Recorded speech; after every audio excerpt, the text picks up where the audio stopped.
দর্শক আসসালামু আলাইকুম। তো আজকে আমি চলে আসছি আমার স্মার্ট কৃষির প্রজেক্টে। তো আপনারা দেখতেই পাচ্ছেন আমার স্মার্ট কৃষির প্রজেক্টের এখন বর্তমান কন্ডিশন।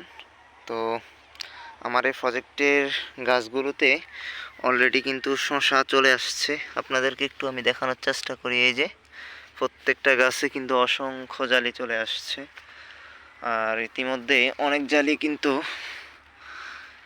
সেট হতে শুরু করেছে, কিন্তু আমার প্রজেক্টে আমি দেখতে পাচ্ছি একটাও মৌমাছি নেই। তো মৌমাছি না থাকার কারণে কিন্তু পরাগায়ন হচ্ছে না আমার এই প্রজেক্টে।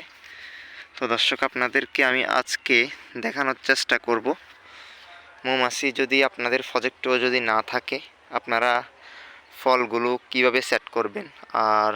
আর একটা কথা বলে রাখি, আমার এই গাছগুলোতে কিন্তু অসংখ্য স্ত্রী ফুল আপনারা দেখতেই পাচ্ছেন, কিন্তু একটাও এখন আমি দেখতে পাচ্ছি না পুরুষ ফুল।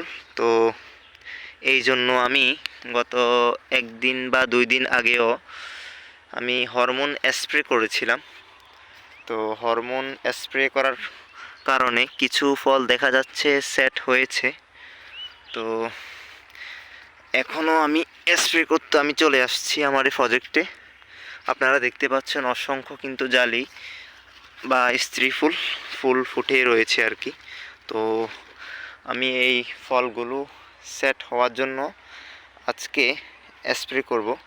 তো আপনাদেরকে আমি দেখানোর চেষ্টা করব আমি আমার প্রজেক্টে কি স্প্রে করি আমার প্রজেক্টের ফলগুলো সেট হওয়ার জন্য। বা আপনাদেরও যদি এই সমস্যা দেখা দেয়, এই সমস্যা দেখা দেওয়ার মূল কারণ হচ্ছে যখন আপনাদের প্রজেক্টে জালি চলে আসবে তখন আর আপনারা অতিরিক্ত কীটনাশক স্প্রে করবেন না। তো যখন কীটনাশক স্প্রে করবেন তখনই কিন্তু যদি মৌমাছির ক্ষতি হয় বা মৌমাছির এই প্রজেক্টে থাকতে যদি অসুবিধা হয় তাহলে কিন্তু ওরা চলে যাবে আর আপনার প্রজেক্টে আসবে না। এই বিষয়টা একটু লক্ষ্য রাখবেন। তো আপনারা দেখতেই পাচ্ছেন আমার প্রজেক্টে কিন্তু প্রত্যেকটা গাছে অসংখ্য জালি আসতেছে। তো এই ফলগুলোতে আমি আজকে স্প্রে করব। তো চলুন আপনাদেরকে আমি দেখানোর চেষ্টা করি কি দিলে এই ফলগুলো সেট হতে পারে। তো দর্শক, আপনারা দেখতেই পাচ্ছেন আমার সামনে রয়েছে ন্যাশনাল এগ্রিকেয়ারের ক্রপস কেয়ার। তো এটার গ্রুপটা হচ্ছে ন্যাপথাইল এসিটিক অ্যাসিড 4.5%।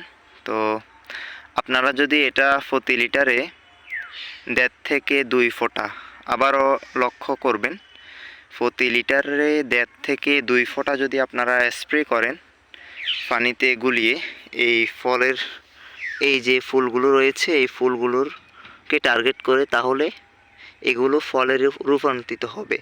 তো আপনারা এরকম একটা ড্রপার নেবেন। তো এটা হচ্ছে নাকের ড্রপ আর কি। তো এটার ভিতরে আমি এই হরমোনগুলো নিয়ে আমি এই স্প্রেটার হ্যান্ড স্প্রে এটার ভিতরে আমি 2 ফোঁটা দিয়েছি। 1 লিটার পানি রয়েছে। তো আপনাদেরকে একটু আমি যদি দেখানোর চেষ্টা করি কিভাবে আপনারা ফলগুলো সেট করবেন। এই যে এরকম ফলে টার্গেট করে ফলের পিছনে স্প্রে করে দিবেন, তাহলে ইনশাল্লাহ ফলগুলো সেট হয়ে যাবে। তো আপনাদেরকে আরও একটা ফল দেখানোর চেষ্টা করি। এই যে এটা ফলের পিছনে এরকম স্প্রে করে দিবেন, তাহলে ফলগুলো কিন্তু সেট হয়ে যাবে আর কি। তো এই বিষয়টা আপনারা একটু লক্ষ্য রাখবেন।